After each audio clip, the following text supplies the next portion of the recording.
বিরাস বর্মন, হেসে নে। তোর জীবনের শেষ হাসিটা তুই হেসে নে, কারণ এরপর হাসিটা দূরের কথা, কাঁদারও তুই আর সময় পাবি না।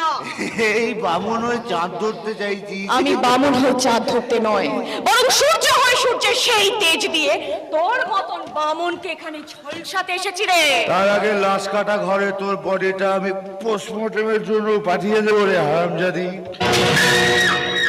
কি হলো?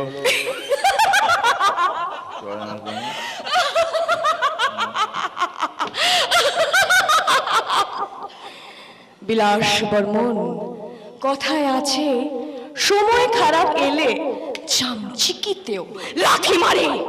তোর এখন দেখছি সেই অবস্থা, পিস্তল চালালি অথচ গুলি বেরোলো না। এ কি করে সম্ভব? আমার পিস্তল থেকে গুলি বার করলো কে? আমি। বাপন, হ্যাঁ আমি। কিছু মনে করবেন না বস, টাকার লোভে আপনার সাথে হাতে হাত মিলিয়ে কাজ করলেও আপনাকে চিনতে আমার আর বাকি নেই।